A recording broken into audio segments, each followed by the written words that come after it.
Si de algo saben las abejas, es de flores. Hay de todo tipo y para todos los momentos. Lo importante no es solo su color, tamaño o forma, sino lo que hace sentir cada una. Y para esos sentimientos trabajan. Igual que el Banco Central, que trabaja para hacer florecer la economía y que sientas estabilidad. Para ese sentimiento de tranquilidad, para ese sentimiento de crecimiento y desarrollo, para que la primavera llegue a todos los sectores y los planes de muchos den grandes frutos. Banco Central de la República Dominicana, 75 años trabajando por una estabilidad que se siente.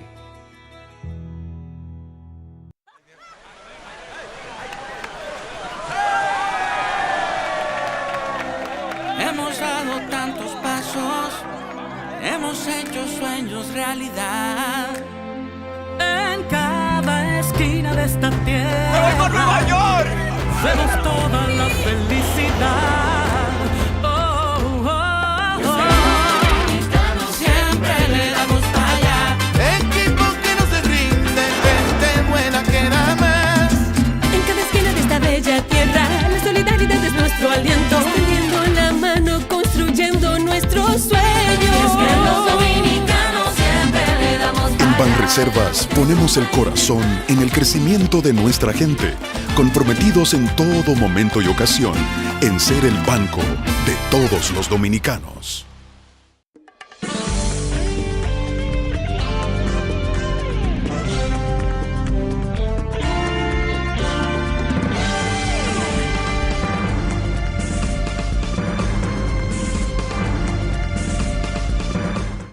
Muy buenas tardes, amables televidentes. Bienvenidos a su cita diaria, crepuscular y nocturna en Teleimpacto, que es al final de la tarde despidiendo el sol y comenzando la noche.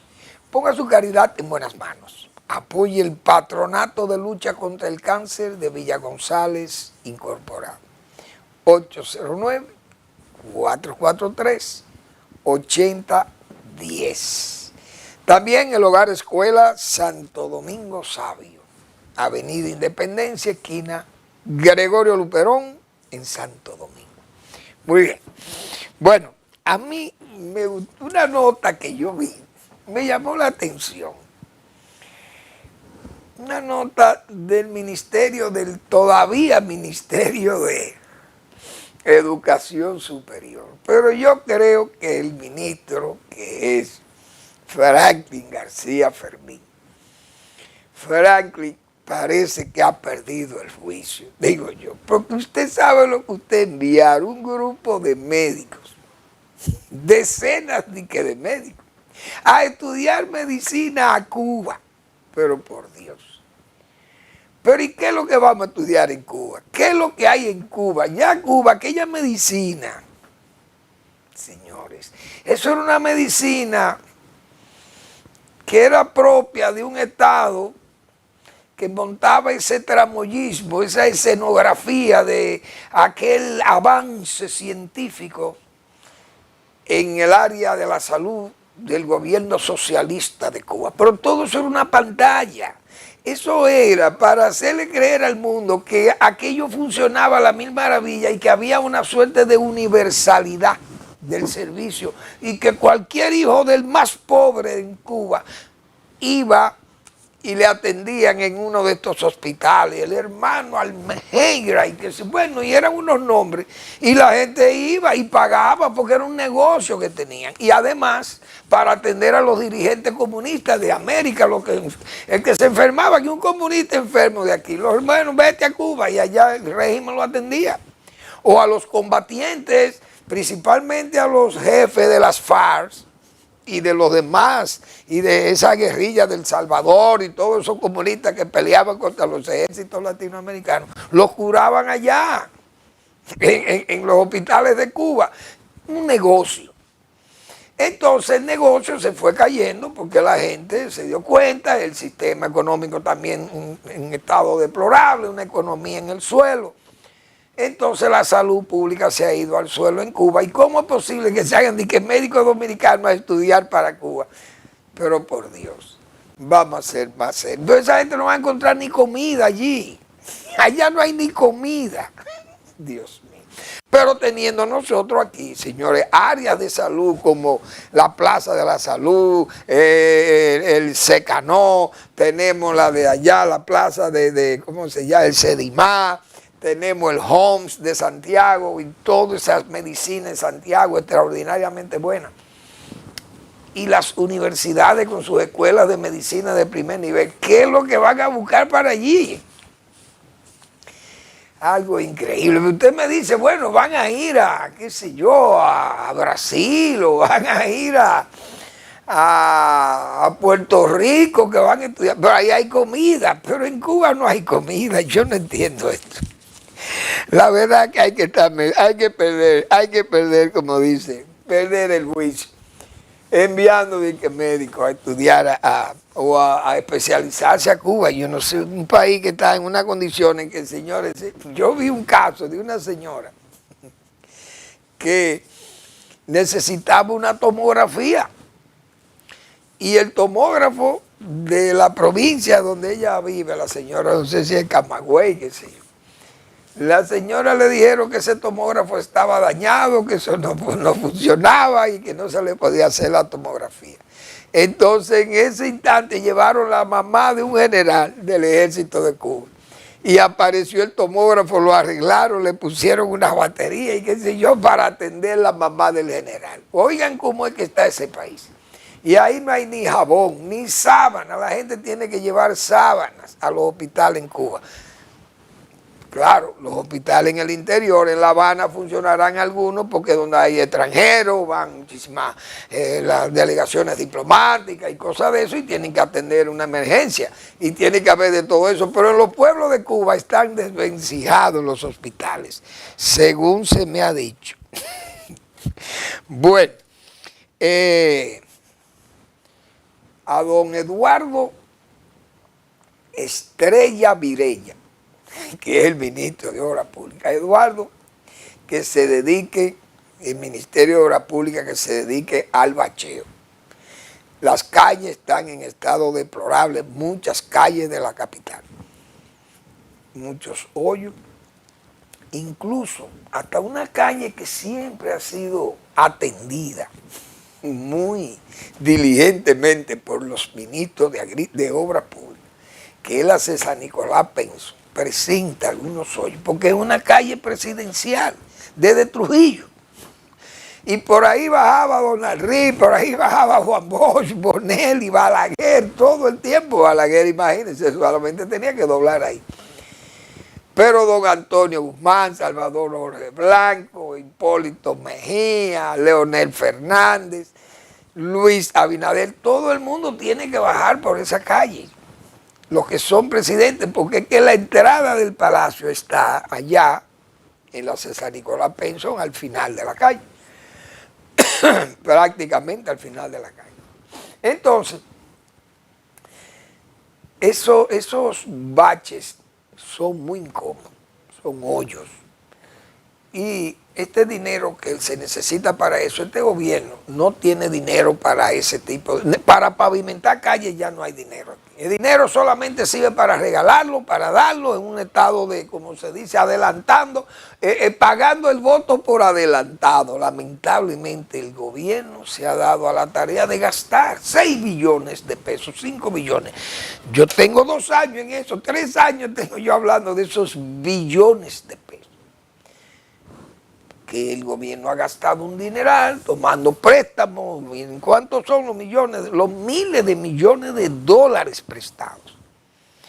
Es decir, es algo demencial el dinero que se ha gastado aquí en gastos corrientes, porque el gobierno no le interesa, por eso las obras lucen lentas, en forma exasperante, como se dice. Diríamos, la lentitud con la que se están trabajando las obras, que cuando se entrega una obra es un escándalo que se hace, ¿verdad? Es una fiesta Cuando el gobierno puede terminar una obra más o menos importante, hace una fiesta. Porque es una lentitud, como se dice, exasperante, porque la gente se desespera y se pone que, bueno, ¿y cuándo que van a entregar esto? Y así apuran el paso. Entonces los baches, a Eduardo que siga arreglando baches porque no hay dinero para pavimentar calle. La Tiradentes, hemos dicho, tiene muchos hoyos. Igualmente toda esa, la Roberto Pastoriza, calles que son muy transitadas. Y hay que corregirle todo eso, porque si no se van deteriorando más. Y entonces la gente se molesta mucho también. Esa es la otra, la molestia que crea. Bien, entonces, bueno, la ADP, señores, la ADP tiene razón en muchísimas quejas que le presenta el gobierno sobre la condición de los planteles y de la educación misma. Indiscutiblemente, porque ellos no pueden nombrar docentes, no pueden arreglar aulas, o las condiciones sanitarias de una escuela, o la reconstrucción de un área que esté deteriorada en la escuela. Tiene que resolverlo la autoridad. La ADP, muy exigente con eso, los materiales para los jóvenes, los niños que están en las escuelas, y es muy exigente con salarios, las condiciones de trabajo de los docentes. Bien, eso han sido siempre sus banderas de lucha. Pero qué raro que la población haitiana, que ya es tan numerosa, que las aulas lucen haitianas, luce la sombra. La sombra se oscurece las aulas de tantos niños haitianos. Y hay escuelas que están ubicadas en áreas de hacinamiento de haitianos, que están, como se dice, llenas de haitianos también, literalmente hablando. Las escuelas dominicanas, las escuelas públicas. Entonces la ADP, eso no le molesta. Yo no he oído una queja del ADP que diga, mira, que hay demasiados niños haitianos y eso es incómodo para nosotros darle clases, porque no entienden bien el idioma. Y para dar la clase de lenguaje, los maestros están muy preocupados. Y además tienen una serie de costumbres que vienen propias del batey, del barrio, del hacinamiento, del tugurio, de las condiciones en que viven o malviven en tan hacinados en una sola habitación, duermen y hacen todo allí. Y esas conductas se reflejan en el aula. Yo no he oído una queja o la sobrepoblación que hay en las escuelas. Una queja del ADP no la hay en eso, porque es un gremio que también está infiltrado por esos pro-haitianos. Incluso el gobierno anterior, todo el mundo sabe que era un gobierno que tiene injerencias directas en la ADP, en la dirigencia de la ADP. Y fue un gobierno que se distinguió por ser muy pro-haitiano. Que a propósito de esto, de este rifirrafe, hay que decir lo siguiente.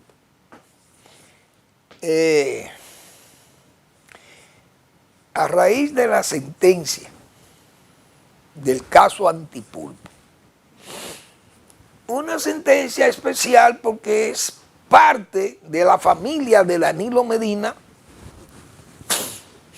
involucrados en actos de corrupción masivo contra el Estado. Hermanos y, bueno, en este caso fueron hermanos. Pero otros casos son gente de su íntima y sentida amistad. Y otros casos que son los cuñados, que hemos dicho nosotros, fue una familia que vio al Estado en forma patrimonial. Bueno, vamos a hacernos con esto, ya que tuvimos la oportunidad. Nuestro hermano es el jefe del Estado, es el líder máximo de este país, porque él es dueño de todo y ha dicho que él va a ganar las elecciones. Aunque ponga un candidato inepto o refractario, como fue el caso del penco, como decían ellos. Tenemos un penco de candidatos. Y eso vio el Estado en forma patrimonialista. Bien. Esa sentencia, indudablemente, decíamos nosotros aquí, caía, todo el peso de esa sentencia cae sobre Danilo Medina, principalmente como líder de ese PLD y el propio PLD. Ahora, al encontrar este espacio de discusión, este rifirrafe con el gobierno y los apagones, se escudan en esa especie de caleta, esa pequeña bahía ahí, se esconden ahí y dicen vamos a discutir, a pelear con el gobierno, a hablar de lo que nosotros tal vez podemos exhibir. Y es que en medio de estos apagones, ahora se ve la obra de Danilo Medina grande, Catalina.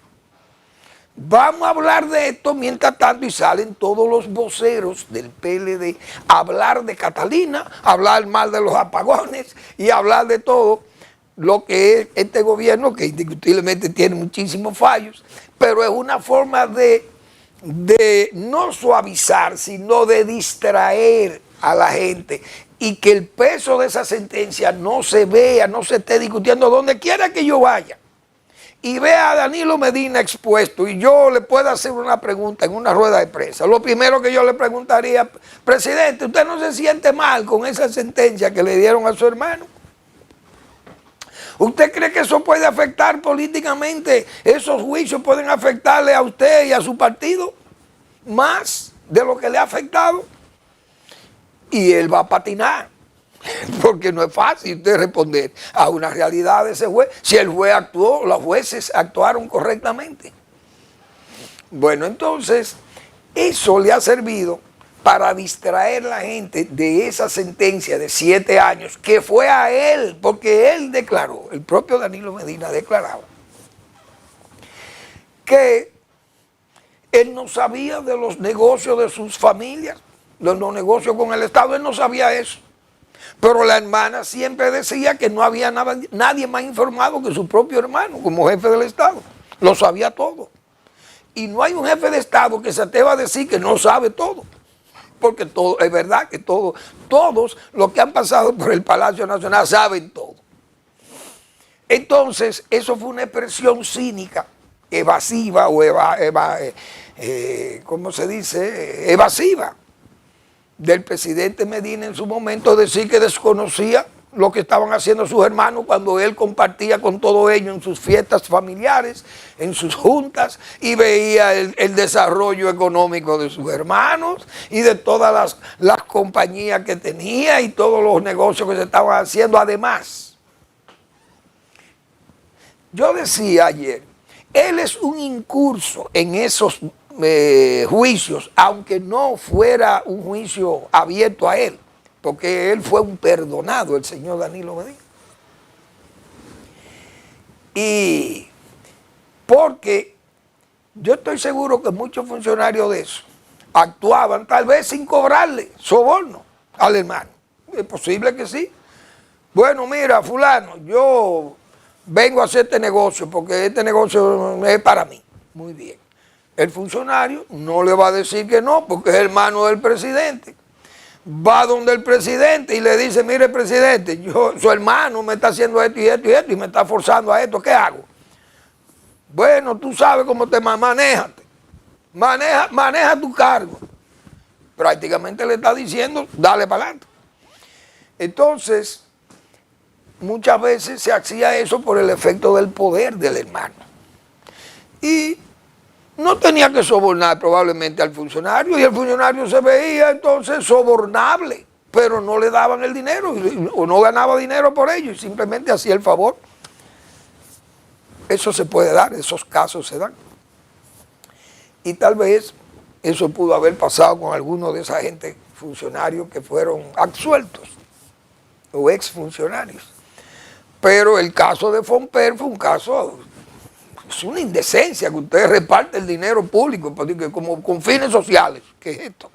En plena campaña y a los propios hermanos del presidente de la República repartiendo el dinero público. Bueno, todas esas cosas.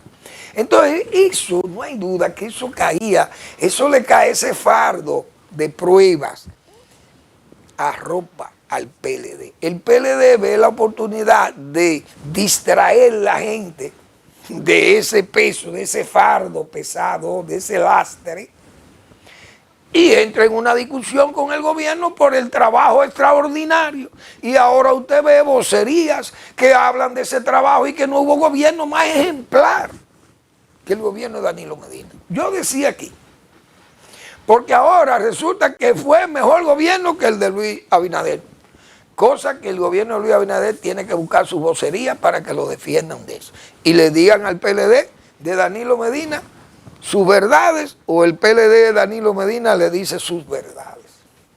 Yo voy a poner a Cantinflas, que siempre recuerdo a Cantinflas.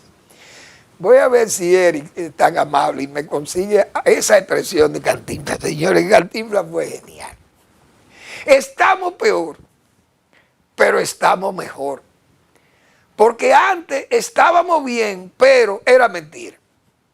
No como ahora, que estamos mal, pero es verdad. Eso le aplica, indudablemente.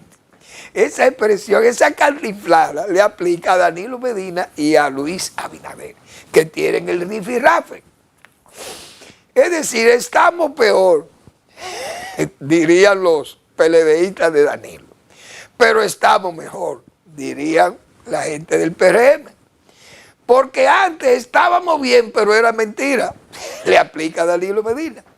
No como ahora que estamos mal, pero es verdad, también le aplica al PRM. Entonces Cantinflas el mejor ejemplo para definir el gobierno de Danilo Medina y el gobierno de Luis Abinader. Esa cantinflada es genial. Pero la verdad que hay dos cosas que tenemos que ver. El danilismo ha querido empinarse sobre la base de que construyó Catalina. Muy bien, un gran esfuerzo del gobierno. Pero ese gran esfuerzo, todo el mundo sabe que creó un déficit. Aún haciendo el proyecto mayor para cubrir ese déficit, pero resulta que la tardanza de planear una planta en 45 meses para satisfacer la demanda de la obra, pero lamentablemente por los problemas que hubo, como es una obra del Estado y no privada, porque la de Manzanillo no se para por cuarto, como se dice, porque el dinero del sector privado lo tiene. Pero lo del Estado le dificultaba a Danilo Medina tener que buscar los dineros. Entonces, esa obra de Catalina duró 85 meses. Eso creó un déficit de más de 400, 500 megavatios, que lo decíamos nosotros al principio, que el gobierno de Luis Abinader iba a tener problemas con eso, si no podía introducir plantas de emergencia. Por ejemplo, Saquiqueya 1, Saquiqueya, qué sé yo, la planta Sultana del Este. Allá hay unas plantas enormes que instalaron, creo que los Vicini, que son una planta de gas y son flotantes. Yo creo que es la flotante más grande, una de las plantas flotantes más grandes del mundo.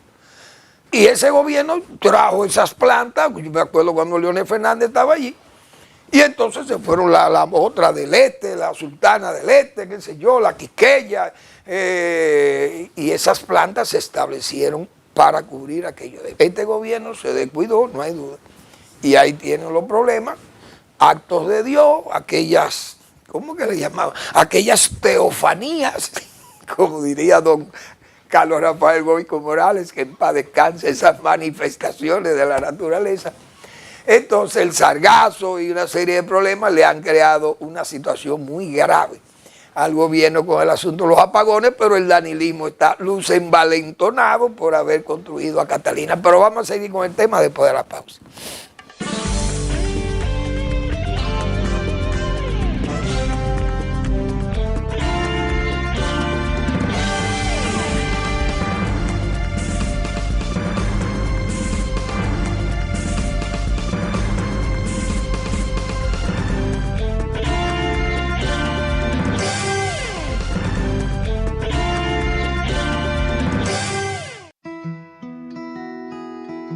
Si de algo saben las abejas, es de flores. Hay de todo tipo y para todos los momentos. Lo importante no es solo su color, tamaño o forma, sino lo que hace sentir cada una. y para esos sentimientos trabajan. Igual que el Banco Central, que trabaja para hacer florecer la economía y que sientas estabilidad. Para ese sentimiento de tranquilidad, para ese sentimiento de crecimiento y desarrollo, para que la primavera llegue a todos los sectores y los planes de muchos den grandes frutos.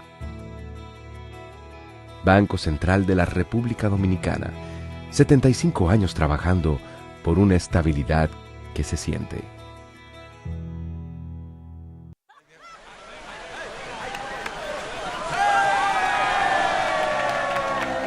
Hemos dado tantos pasos, hemos hecho sueños realidad.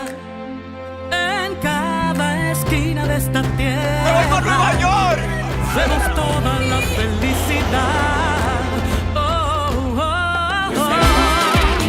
Siempre le damos para allá. Equipo que no se rinde, gente buena que nada más.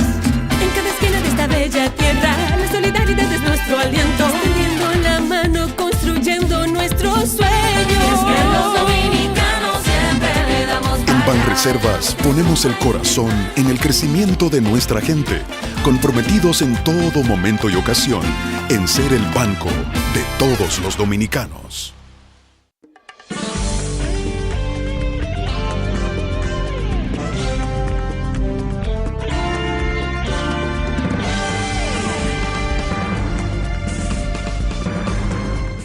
Pues bien, como veníamos analizando este caso, de que el PLD se ha envalentonado y sus voceros han salido, gente que estaba tranquilo y callado, y que esa sentencia, repito, le caía como fardo muy pesado, pero salieron aprovechando esa circunstancia que le dio Catalina, que ya, por cierto, veo que ya arrancó Catalina 1, que tenía el problema, decíamos, del sargazo, que no era el canal de llamada, le afectaba. Bien, parece que ya las dos Catalinas entrarán en línea y vamos a ver si los apagones aminoran. Bien. Pero le han sacado, como dice Filo, a Catalina como que eso es una obra tan extraordinaria que nadie, adanista como ha sido Danilo Medina, nadie ha hecho esa obra ejemplar. Pero yo le voy a recordar lo siguiente. El gobierno de Salvador Jorge Blanco, en 4 años, es decir, en 48 meses, terminó Itabo 1 e Itabo 2 de carbón, 200.000 kilovatios o 200 megavatios, es decir, casi una tercera parte o más de una tercera parte de Catalina. En 4 años, Catalina fue 85 meses. Salvador Jorge Blanco, un gobierno sin cuarto y sin préstamo, que no podía coger préstamo porque estaba en la lona, como se dice. Pues bien, el gobierno de Balaguer, antes de eso, ya había hecho todas las presas con todas sus plantas, sus máquinas, sus casetas eléctricas para generar electricidad, hidroelectricidad. ¿Cuántos megavatios sumó Balaguer? Nunca Balaguer hablaba de eso. Pero instaló las 5 Jainas. 5 plantas Jainas estaban instaladas allí en Jaina, en la central de Jaina. Y fue Balaguer que la entregó. Y entregó el Minerron y Puerto Plata 1 y Puerto Plata 2. Y Balaguer no hablaba de eso. Y trajo la Estrella del Norte, qué sé yo, la que se estableció ahí en Alozama, y bueno, resolviendo el problema y para aminorar apagones y por problemas electorales, que todo el mundo sabe lo que había. Pero el gobierno de Balaguer no hacía estos alardes. Bien. Salvador de Blanco, repito, hizo esas 2, pero además hizo la planta de Barahona, que eran 42.000 kilos. Y ella, Jaina, después de la capitalización, la convirtió a carbón y le sumó 52 megavatios. Le subió 10.000 kilovatios más a la planta de Barahona, que fue en el gobierno de Salvador de Blanco en 4 años. Pero además Salvador de Blanco compró la Mitsubishi de 31.000 kilovatios que está en San Pedro de Macorís en 4 años. Danilo Medina hizo los 760 De Catalina, en 85 meses, repito, Salvador de Blanco, que es un gobierno que no se atreven a defenderlo ni siquiera los que fueron funcionarios de él, fue el gobierno que más trabajó en la parte eléctrica, digo yo.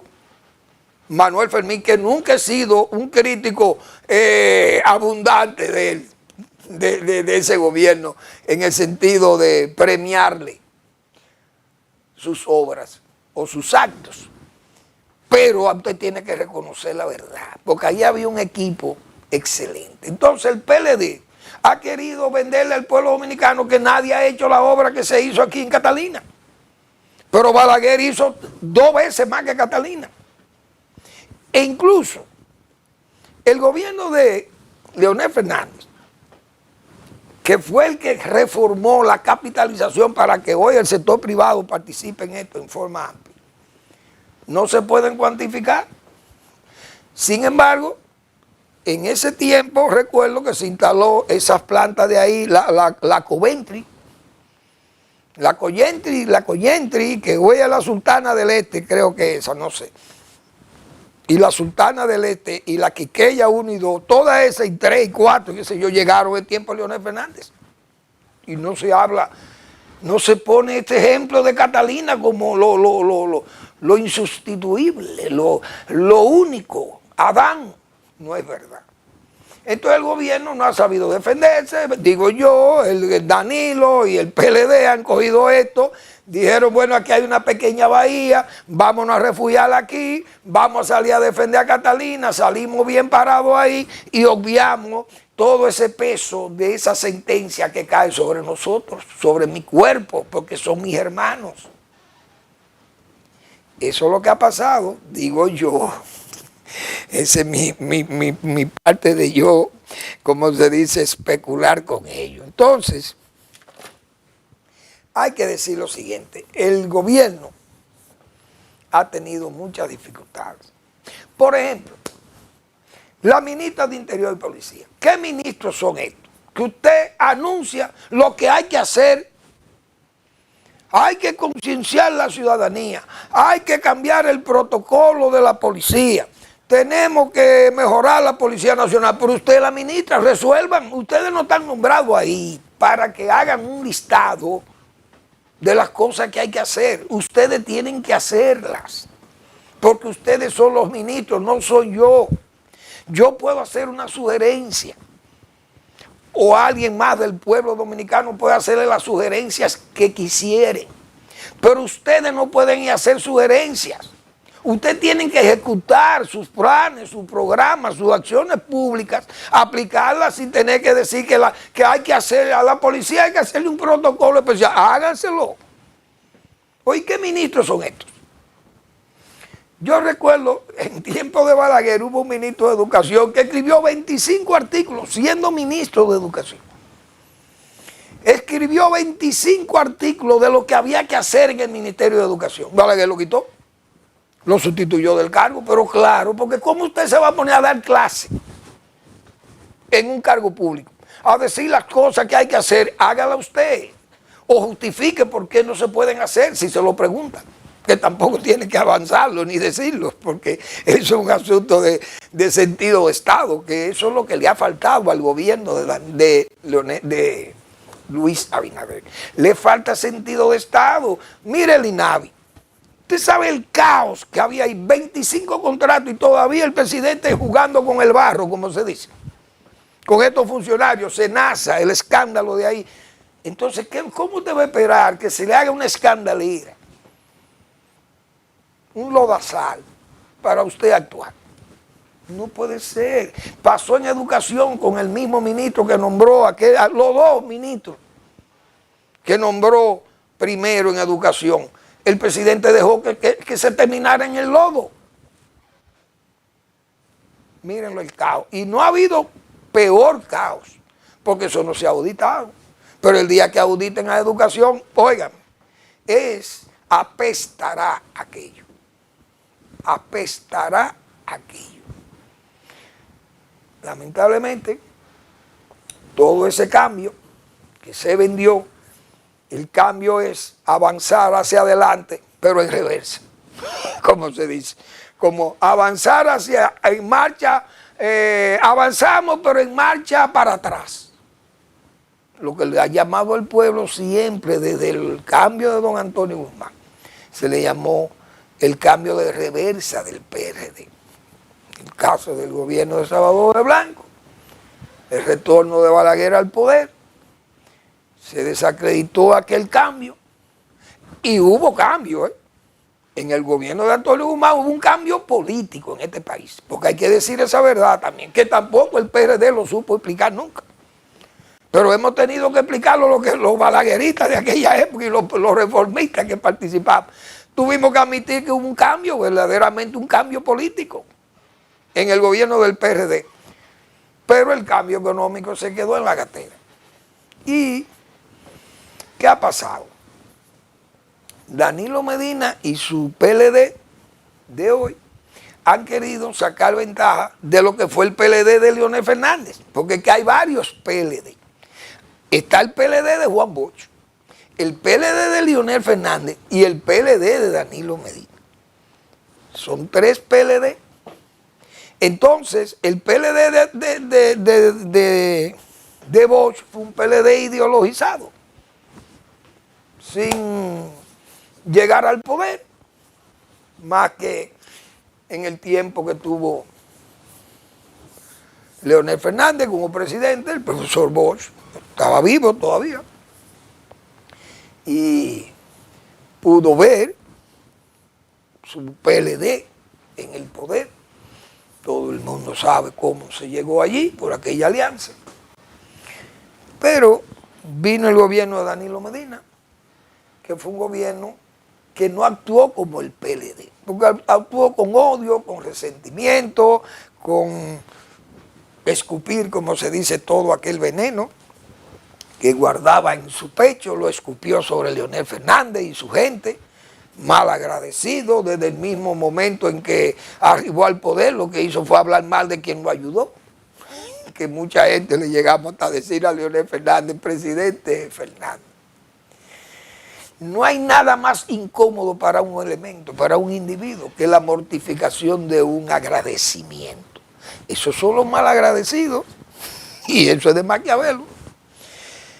Y Leonel me asintió, yo recuerdo, que incluso le dije que él era el sándalo de la política dominicana, porque actuaba como ese árbol, el sándalo, que perfuma el hacha que le hiere. Porque hay que ver las cosas que se dijeron y que se hicieron en el gobierno de Danilo Medina para tratar de disminuir ese liderazgo de Leonel Fernández. Terminó él dividiendo al PLD, terminó usando el Estado como un bien familiar, patrimonial, toda la familia, cuñado y todo el mundo, superando a la familia Trujillo, que he dicho yo que la única familia que se ha beneficiado directamente del Estado ha sido la familia de Danilo Medina, sin freno, porque la familia de Trujillo tenía freno, el propio Trujillo la frenaba, yo lo he dicho muchas veces aquí. Por ejemplo, José García era un hombre serio y era cuñado de Trujillo, el esposo de una hermana de Trujillo, creo que se llamaba Marina, era Marina, doña Marina, creo que era así, no recuerdo. Pero Japonesa, el esposo de Japonesa Trujillo, Japonesa se quedó, yo creo, hasta viviendo en el país, creo yo, doña, ¿cómo se llamaba la señora que se quedó? Doña Julieta Trujillo se quedó viviendo en el país, hermana de Trujillo, y hay que ver lo que fue aquel pueblo dominicano, señores, en 1961, echando a la familia Trujillo de este país. Y esos cuñados de Trujillo vivieron aquí. Julieta Trujillo creo que se quedó, japonesa, esa gente se quedaron viviendo aquí, hermanos de Trujillo. Pero esa gente respetaba. Doña Candita, que era, creo, la esposa de Petán Trujillo, y hay que verlo, el troglodismo de Petán Trujillo. Pero aquella dama, me dicen, porque yo nunca la conocí, ni fui amigo, pero lo que trataron esa señora, dicen que era una dama respetable, la esposa de Petán. Es decir, era la cuñada de Trujillo. Los cuñados de Trujillo tenían mejor respeto por el patrimonio del Estado que los cuñados de Danilo Medina. Y los hermanos en forma voraz. Y entonces, es decir, qué no ha habido ese respeto? Entonces, ¿qué pasaba? Que en el gobierno de Leonel Fernández, en ese PLD de Leonel Fernández, hubo un estado de el pueblo dominicano, pienso, y es tal vez una opinión muy personal, el pueblo dominicano se veía orgulloso y optimista, digo yo, de la gestión del PLD en esos momentos, porque le dio el triunfo, 20 años al PLD. El PLD percibía optimismo y se sentía orgulloso de todas aquellas obras y de aquellos eslóganes, también aquellos eslóganes de noble meta, es para adelante que vamos, un Congreso para el progreso, Nueva York chiquito, todo aquello la gente lo veía muy bien. Vamos a una pausa y continuamos.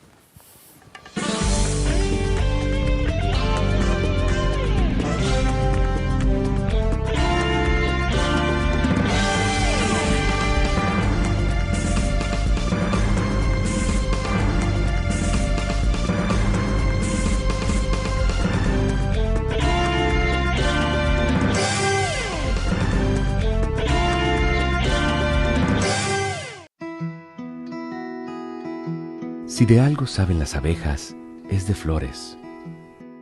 Hay de todo tipo y para todos los momentos. Lo importante no es solo su color, tamaño o forma, sino lo que hace sentir cada una. Y para esos sentimientos trabajan. Igual que el Banco Central, que trabaja para hacer florecer la economía y que sientas estabilidad. Para ese sentimiento de tranquilidad, para ese sentimiento de crecimiento y desarrollo, para que la primavera llegue a todos los sectores y los planes de muchos den grandes frutos. Banco Central de la República Dominicana, 75 años trabajando por una estabilidad que se siente.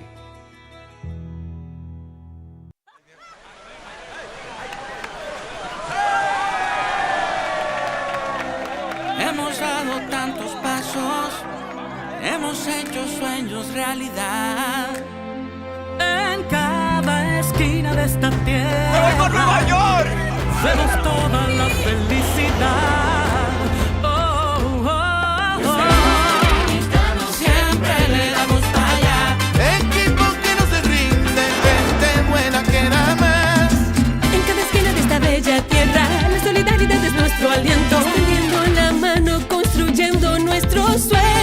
Que los dominicanos siempre le damos En para Banreservas ponemos el corazón en el crecimiento de nuestra gente, comprometidos en todo momento y ocasión en ser el banco de todos los dominicanos.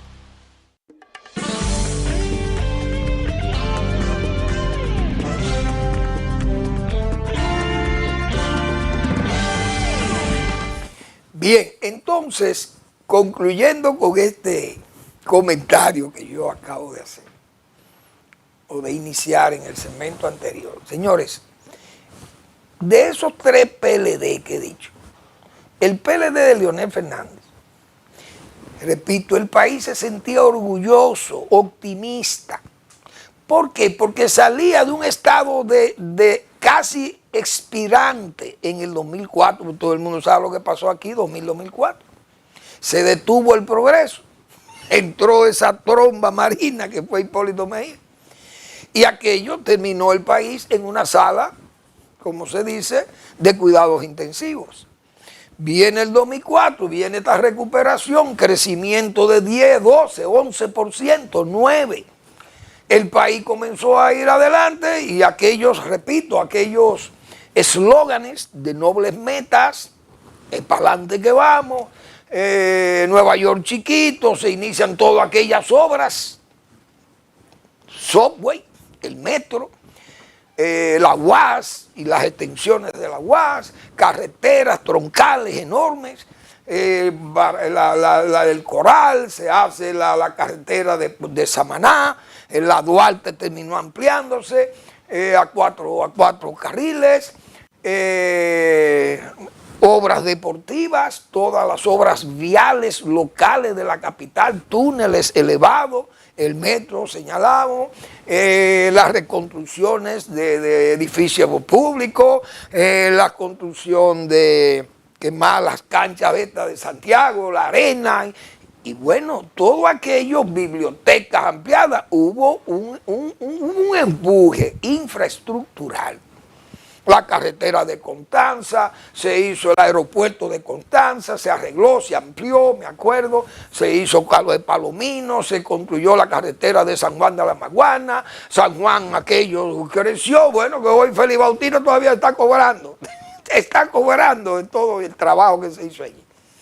Pero el trabajo se hizo elevado en Santiago, elevado por todo, es decir, fueron 8 años que tuvo Leonel Fernández creando un efecto positivo, optimista, y hoy se sentía orgullosa la gente.